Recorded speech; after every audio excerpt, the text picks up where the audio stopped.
I understand.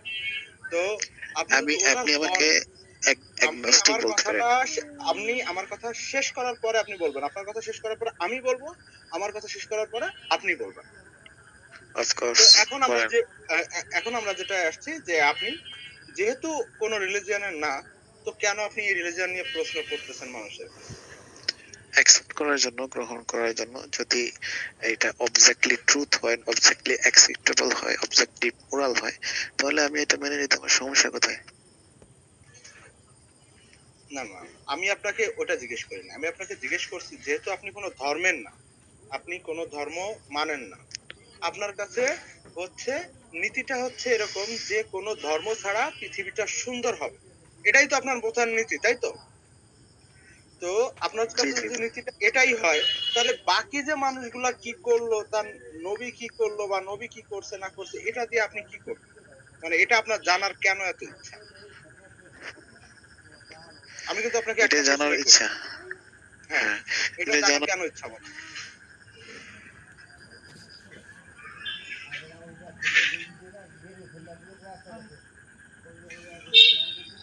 ভাই কথা বলেন। আমার নেট চেক হ্যালো। করবেন। হ্যাঁ, হ্যাঁ, ভাই কথা বলেন। আপনার এটা জানার কেন ইচ্ছা? আমি, আমার কথা শোনা যাচ্ছে? হ্যাঁ, আপনার কথা ক্লিয়ার আমি শুনতে পাচ্ছি। প্লিজ কন্টিনিউ করুন। আচ্ছা, আমি তো কথাই বলতেছি, তো জানি না কেন শুনতে পেলেন না, সরি। প্রশ্নটা আপনার খুব সুন্দর একটা প্রশ্ন। আহ, যেহেতু আমি নন বিলিভার, আমি একজন নন রিলিজিয়ন পার্সন, সো ধরেন অন্যান্য যে রিলিজিয়ন আছে পৃথিবীতে, লট অফ রিলিজিয়ন আছে, কিন্তু অন্যান্য রিলিজিয়নের যারা অনুসারী, ফলোয়ার, তারা এত স্ট্রংলি নিজেদেরকে ট্রুথ, ফেথ দাবি করেন না। কিন্তু এই রিলিজিয়ন যেটা হচ্ছে কি ইসলাম, তারা খুব স্ট্রংলি এটাকে ট্রুথ এবং ফেথ হিসেবে দাবি করেন। তো সেই পয়েন্ট অফ ভিউ থেকে আমার জানার ইচ্ছা হলো যে আসলে এটা কতটুকু সত্য, কতটুকু অ্যাকসেপ্টেবল। Did you understand? আমি আপনার কথা বুঝতে পারছি। এবার আপনার কথায় আমি দুইটা কথা বলবো। যদি আমরা সনাতন ধর্মের দিকে তাকাই, তো ইন্ডিয়ায় যদি কখনো ওদের যে গড আছে, ওরা যাকে গড মানে, তো তাদেরকে যে তাদের নামে যদি উল্টাপাল্টা বলা হয়, তো তারা কিন্তু কখনো ছেড়ে দেন না। তারা ইতিহাসে কি করছে শুধুমাত্র রামকে নিয়ে উল্টাপাল্টা কথা বলার কারণে, তার সাক্ষী হয়তো আপনিও আছেন। আপনি কোথাও না কোথাও সেটা দেখেছেন অথবা জেনেছেন। এরপরে আপনার কাছে আসি যে যিশু খ্রিস্টকে যখন ইউএসএ তে যখন ইউএসএ তে একটা পোপের কে বলা হইলো যে তোমার এই যিশু খ্রিস্ট যে আছেন, উনি একজন ভণ্ড, একজন মিথ্যা। উনি জানতেন যে উনি মাত্র পোপ হয়েছেন, অনেক কিছু করে ওনার সাথে একটা পোপ একটা নাম ছিল। উনি তখন যে অ্যাটেম্পটা নিছেন, সে অ্যাটেম্পটা খুবই খারাপ এবং খুবই জঘন্য ছিল। আপনি জানেন কিনা? Yes or no? Mic mute খুলেন। আচ্ছা, আমি বলবো, অবশ্যই আমি জানি। না, আপনি না, না, বলেন, শেষ বলবেন তো, করেন। এখন বলবেন। এতক্ষণ আপনার সামনে যারা কথা বলছে তারা হয়তো অনেক কিছু জানেন না বা বুঝেন না। আমি আপনার সাথে যে কথাগুলো বলতেছি এবং স্ট্রেট ও ফরওয়ার্ড আচ্ছা এবং আচ্ছা। ক্লিয়ার কথা বলবো। তো ও তারা আচ্ছা আচ্ছা, আমার তাহলে টিমেরই আপনি। লোক ছিল। এখানে যারা আছেন বর্তমানে এই এই বোর্ডে যারা উপস্থিত আছেন, সবাই আমার টিমের মেম্বার এবং আমি ওই টিমের আচ্ছা, একজন আপনার কোন সেকেন্ড টিম ওনার। ভাই? যে টিমই হোক, আমার টিমের নামটা আমার পোস্টারের উপর সুন্দর করে লেখা আছে। তো যাই হোক, আমরা টিমের আপনারা টপিকে কি না মানে যাই। আমরা টিমের উদ্দেশ্য না, না, কি? না, আমার টিম সম্পর্কে আপনার জানাটা আপনার টপিক না। আপনার টপিক সম্পর্কে কথা বলাটা আমার এখানে কাজ। আপনার সাথে যেহেতু আমি টপিক আপনি, সম্পর্কে বলতেছি, আপনি হ্যাঁ, টপিক প্রশ্ন সম্পর্কে করেছি, কথা বলেন। উত্তর দিতে না চাইলে সমস্যা নেই। আমার টিমের নাম হচ্ছে একে রয়্যাল টিম। আর আমাদের টিমের ফার্স্ট যে আমার মেইন ওনার, সে আপনার কাউন্টার নাম্বার 10 এ বসে আছেন। আর আমি সেকেন্ড ওনার, আমি আপনার কাউন্টার নাম্বার 4 এ বসে আছি। আর আমাদের যে মেম্বার গুলা তারা নিচে বসে আছেন, অনেকে হয়তো ডিপি লোগো নিয়ে আপনার আসেন নাই। আর আমার যে নানা ভাই, উনি নিচে আছেন। তো হয়তো উনাকে আপনি উঠতে দিবেন কি দিবেন না সেটা আমি জানি না, বাট না টিম না ভাই, কে? সম্পর্কে আমি তো ঘুমাবো ভাই, আসলে কি বলবো। আচ্ছা, আপনি বলেন। আচ্ছা, আপনি ঘুমাবেন, তাহলে আপনি ফ্রি থাকবেন। রাতে আসেন, রাতে আমি ফ্রি থাকি। কালকে তো অনেকক্ষণ, প্রায় 2-3 ঘন্টা কথা বলছি। আসলে আমি আর আপনার আরেকটা কথা ভুল বলছেন রায়হান ভাই, এই যে আগে যারা ছিল তারা কিছুই জানে না, এটা আপনার ভুল। নাম্বার 5 এ যিনি ছিলেন প্যারাডক্সিক্যাল মিনহাজ, উনি যথেষ্ট ভালো ধারণা রাখেন আমি রিলিজিয়ন আমি সম্পর্কে, আমি আমার টিমের কথা লজিক এবং বলছি। ফিলোসফি। আমি আমি আমার টিমের কথা বলছি, আমি বাইরের কারোর কথা বলি না। যে আমার টিমের থেকে যারা আসছিলেন উপরে, তারা আপনার সাথে শুধুমাত্র কথা বলে গেছেন।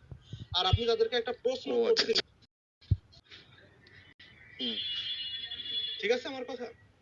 আপনার প্রশ্নের অ্যান্সার হ্যাঁ, ফেরাউন নীল নদে মারা গেছে, তারপরে? তো আমি আপনি যেহেতু এখন ঘুমাবেন, আপনার যেহেতু ঘুমের এখন সময়, আমি আসবো আপনার কাছে। আমি আপনাকে একটা কথা বলি, প্রত্যেকটা জায়গায় একটা মেইন সংগঠন থাকে। আপনি ইলুমিনাতির যে জিনিসটা, সেটার সংগঠনের অধীনে, আপনি সেটার বাইরে না।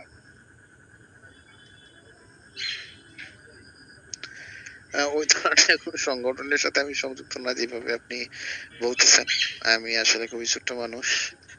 জাস্ট আমি আমি যেটা আমি আহ আমি আপনাকে নিউট্রালি যেটা চিন্তা করি আমি আর কি। আপনাকে যে হ্যাঁ, আমি আপনাকে এই বিষয়গুলো নিয়ে আপনার সাথে কথা আপাতত না বলি। আপনার সাথে আমি টপিক নিয়েই কথা বলবো। আমি কালকে ইনশাল্লাহ আপনার এখানে আসবো। আপনি আমাকে একটু বসার জায়গা করে দিবেন, আমাকে একটু কথা বলার সুযোগ করে দিবেন। ইনশাল্লাহ আমি আসবো, আপনার প্রশ্নের উত্তর দিব। এবং আপনি যেটা বলছেন যে আপনাকে হাদিস, কোরআন এগুলা থেকে এক্সাম্পল দিতে হবে, এগুলা থেকে এক্সাম্পল দেওয়ার প্রয়োজন হবে না। এগুলা থেকে এক্সাম্পল দেওয়ার তাহলে প্রয়োজন হবে কোথা না, থেকে কারণ দিবেন আপনি? আমি কোথা আপনাকে থেকে বলি, দিবেন? শুনুন, সেটা আমার ব্যাপার। আমি কোথা থেকে দিব সেটা আমার ব্যাপার। এগুলো থেকে ঠিক দেওয়ার আছে। প্রয়োজন হবে না, কারণ এগুলো আপনি নিজেও পড়ছেন। ঠিক আছে? যে জিনিস আপনি তাহলে আপনি কি পড়ার বেদ পরে, থেকে দিবেন? শুনুন, আপনি যে জিনিস পড়ার পরে আপনার মনে হয়েছে যে ঠিক না, তো সেখানে আপনাকে এক্সাম্পল দিয়ে লাভ নেই। এক্সাম্পল আমি অন্য জায়গা থেকে দিব, এবং যে এক্সাম্পল দিব সেই এক্সাম্পলের আলোকে আপনাকে কোশ্চেনও করব, আপনি রেডি থাকবেন। আচ্ছা আচ্ছা, আপনি যে এখান থেকেই দেন দিয়েন, কিন্তু আপনি একজন মুসলিম হিসেবে আপনি যদি আপনার ধর্মগ্রন্থগুলো থেকে আমি যদি রেফারেন্স দিই, সেটাকে আপনি নেবেন না? না, আপনি আমার ধর্মগ্রন্থ থেকে যদি আপনি আমাকে রেফারেন্স দেন, কারণ আমি একজন আলেম না, আমি সব ধর্ম, আমি আমার ধর্মগ্রন্থ সম্পর্কে পুরাটা আমি জানি না।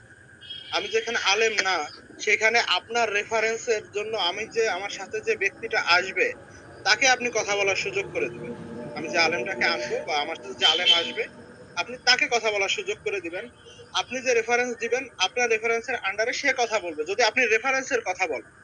আর যদি আপনি আপনার টপিক সম্পর্কে, আমি যদি ধর্মগ্রন্থের বাইরে আপনার সাথে বলি, তো সেই সুযোগটা আপনি করে দিবেন। একটু আগে আপনি বলছিলেন যে ইহুদিরা আসছিল নবীজির কাছে, নবীজিকে বলছে, 3টা প্রশ্ন করছে। তো 3টা প্রশ্নের ভিতরে নবীজি উত্তর দিতে পারেন নাই, কারণ নবীজি সে সময় ইনশাআল্লাহ বলেন নাই। এজন্য আল্লাহ তাআলা তারপর তাকে ওই জিনিসগুলো জানায় নাই। ইনশাআল্লাহ যদি উনি বলতেন, তারপরে তাকে ওনাকে জানাইতেন। পরে যখন আসছিল তখন নবীজি উত্তর দিছিলেন। ঠিক আছে, এটা যাই হোক। সমস্যা না, এটা তো ঠিক আছে ভাই। রায়হান ভাই, আপনার কথা ঠিক আছে। যেমন একটা দল যখন হেরে যায়, তাদের অনেক অজুহাত থাকে, তো অজুহাত হিসেবে উনি এটা তুলে ধরছে, এটা খারাপ না। এটা সবাই নিতে পারে ব্যক্তিগত শুনেন, আহ দুনিয়ায় হিসেবে। দল হেরে যাওয়া একটা জিনিস, আর আপনি যেটা করতেছেন এটা একটা জাতি, জাতি হেরে হ্যাঁ, যাওয়া, অবশ্যই। দল হেরে যাওয়া দুটা আলাদা জিনিস। আর জাতি জিনিসটা, যেমন পৃথিবীতে যতগুলা ধর্ম আছে তার ভিতরে মুসলিম ধর্মের লোক সংখ্যা সবচেয়ে বেশি, এটা আপনি মানেন? না, এটা এটা ভুল কথা। তাহলে কোন ধর্মের লোক সংখ্যা সবচেয়ে বেশি? খ্রিস্টানদের। খ্রিস্টানদের ধর্মের লোক সংখ্যা সবচেয়ে বেশি না? হম। এই মুসলিম হচ্ছে 170 কোটি, আর হুম। খ্রিস্টান যারা আছে তারা 200 কোটি প্লাস। আপনি স্ট্যাটিস্টিক্স দেখতে পারেন, ওয়ার্ল্ড পপুলেশন স্ট্যাটিস্টিক্স লিখে গুগলে সার্চ দিবেন, পেয়ে যাবেন। হুম, এটা অবশ্য আপনি ভালোই বলছেন। এটা সত্যতা আমি কতটুকু আমার ভালোই বলি, জানার আমি দরকার আছে। রেফারেন্স ছাড়া কোনো কথা বলি না। আমি অথেন্টিক সোর্স ছাড়া কোনো কথা বলি না, সেটা যেখান থেকেই হোক। এই কথাটা আপনি একদিক দিয়ে ঠিকই বলছেন। অবশ্য একদিক দিয়ে ঠিক বলছেন হলো যেদিক দিয়ে, এই যে মাত্র বললেন না যে যখন দল হেরে যায়, তাই না? আর যখন আমার জাতিটাকে আমি প্রমাণ করার জন্য আমি ওই সংখ্যাটা লিখবো, ওই সংখ্যাটা যে লিখছে, কি মুসলিম অর নট, আর ই খ্রিস্টান, অর নট?